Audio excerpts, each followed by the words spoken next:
Alright, so I think I'm recording. Let's take a look at problem number 2. And it has 4 parts to it. So if I stop in the middle of it, start yelling at the computer screen for me to keep going. Alright, so what is the domain of f? The domain is a set of all real numbers excluding any values that cause division by 0 and also excluding any values that cause us to take the square root or even root of a negative number. So when we look at the equation for f, 2x minus 18 represents some real number. If you plug in a value for x and you do that arithmetic, then that 2x minus 18 is going to be some real number. And you're going to have to take the square root of it when you apply this function. Well, we can't take the square root of a negative number. So whatever number 2x minus 18 represents, it has to be 0 or positive. It cannot be a negative number. So let's find out what values are acceptable to this function. If we solve this inequality,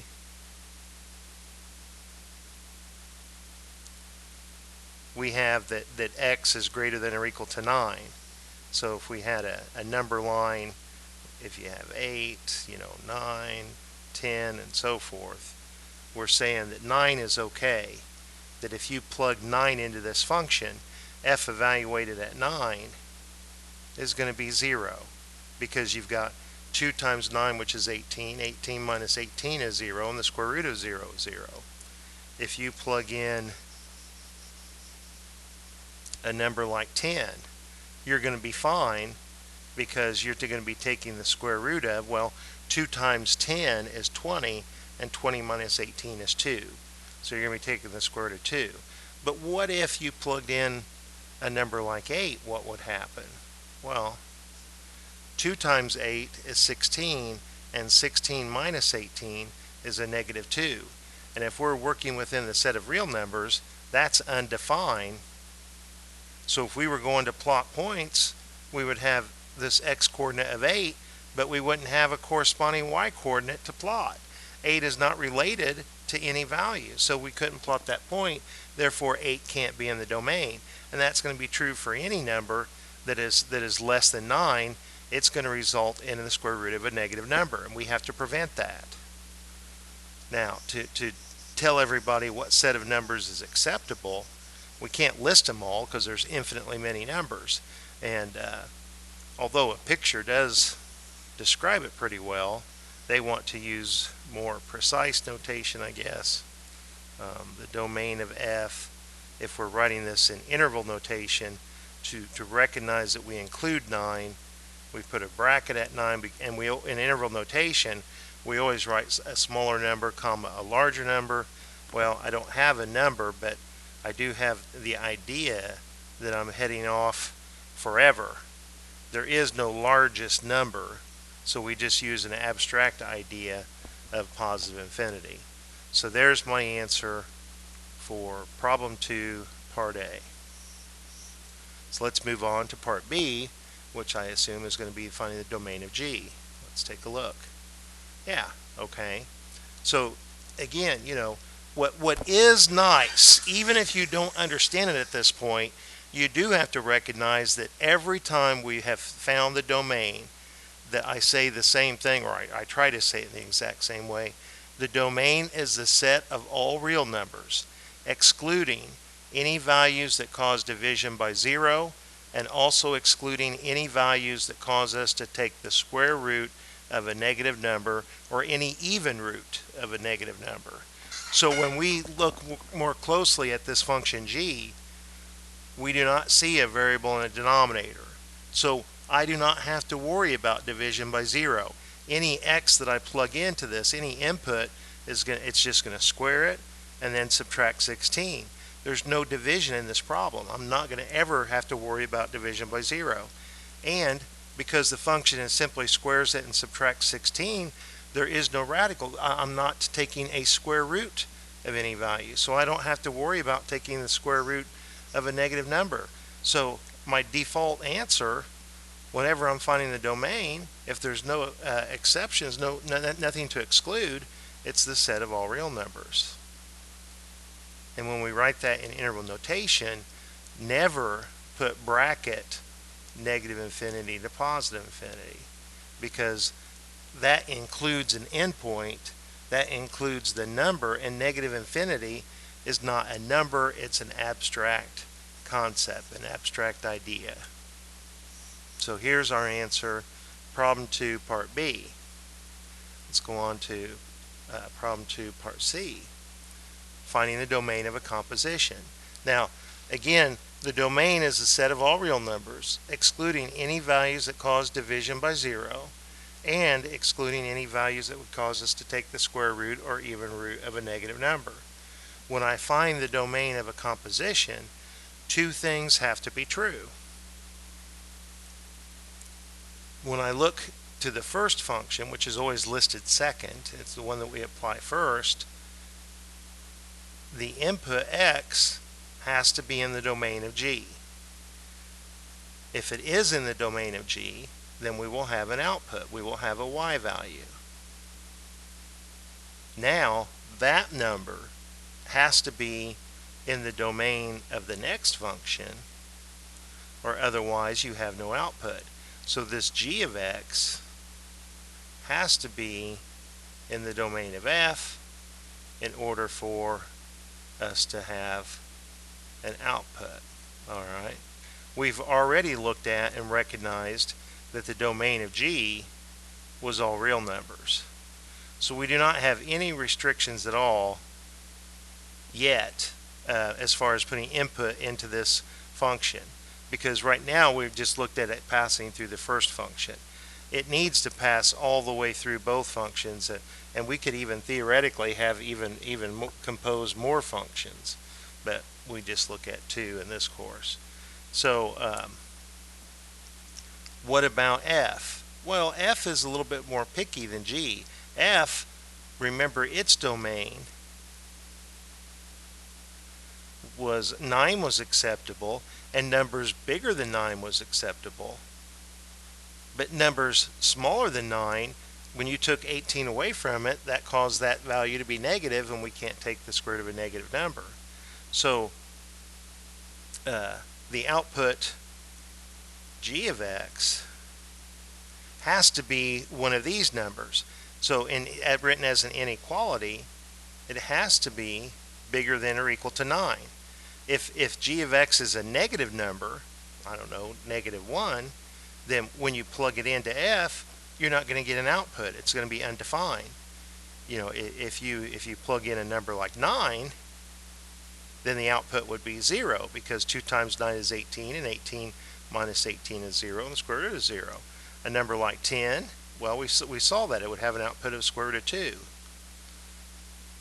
So how am I going to figure out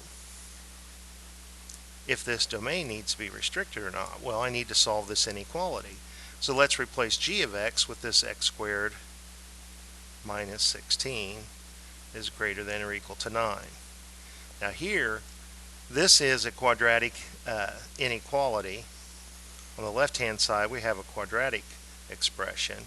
Quadratic meaning that the exponent is 2.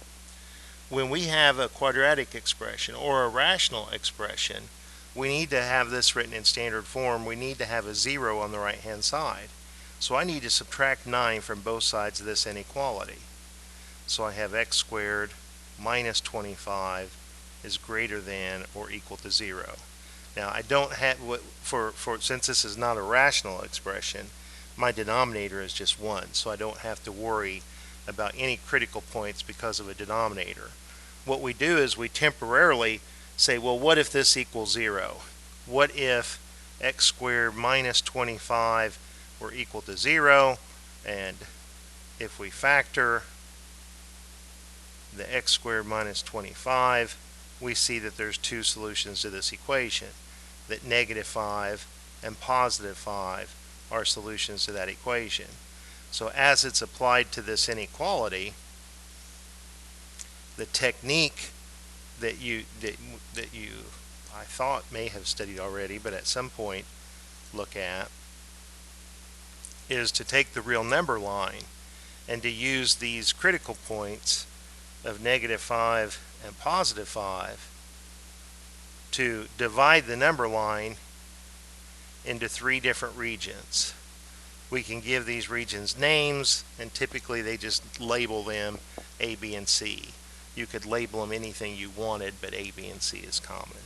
Alright, now, for this -5 and +5, we need to determine whether that's going to be in the domain or out of the domain. Is that going to be in this included or excluded?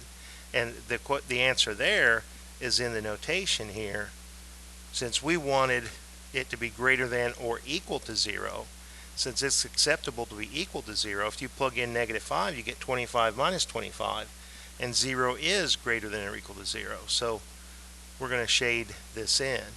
Now, if this were, for whatever reason, if this were strictly greater than 0, then I would not include -5 and +5 because 0 is not greater than 0. But 0 is greater than or equal to 0. So we shade in, we include our critical points. Now, pick points that are easy to do arithmetic on that's in each region. In A, I would just pick -6. That's a number that's to the left of -5. Between -5 and +5, 0 is going to be easiest to do arithmetic on. Bigger than 5, I'm going to have 6. So now I want to use these test points through substitution, determine whether this inequality is a true statement or false statement for my test point, and if it's true, I can conclude that it's going to be true for any test point that I pick, and if it were false, that it's false for all the test points within that region. So when we look at -6, and I'm going to go ahead and plug it in when it's in factored form. I suppose we could plug it in right there and get 36 minus 20. Yeah, I guess let's do that. It doesn't matter whether we use the factored form or this expression. If x were to equal -6, what would we have? We would have -6 squared minus 25. 36 minus 25 is definitely a positive number. That's a true statement. So I'm going to include all the points in my region A in my domain, in my solution set to this inequality. When x is 0, we have 0 squared minus 25. That's a -25, and no way is -25 greater than or equal to 0. That's a false statement. So all of these values are not going to be in my solution set to this inequality. They're not going to be in my domain. If I have x is greater than 6, then I have 6 squared minus 25, and that's definitely a positive number. So since that inequality is a true statement, I include all of those values in my domain. So if we're shading in, if we're including region A, and if we're including region B, what does that necessarily mean with respect to the problem? See, sometimes these problems are so long and you have a problem within a problem that you get sidetracked and you recognize, wow, that was hard. That took me a while to figure this out. Well, what did I just figure out? Well, this interval from -infinity to -5 union 5 to infinity is the restriction. That's what we need this original x to be in this interval or in this interval in order to have it pass through both functions, in order to get the correct output of g so that it's in the domain of f. So originally we thought the domain of the composition might be all real numbers, but when we took a closer inspection on f, we had to add more restrictions. Instead of being all real numbers, this is the domain for my composition, because when I intersect, it's the intersection, it's the domain of g and this set together. Well, like we said, since this had no restrictions, this is the only restrictions, and that's why it's our answer. Sometimes you have to include both. I don't know if I'm saying that right, but when we come up to an example, it'll be more clear. So the domain of f composed with g is from negative infinity to negative 5 union 5 to infinity. So there's my answer for problem 2, part C. Oh, there's a part D, okay. Now, we have the function composition the other way.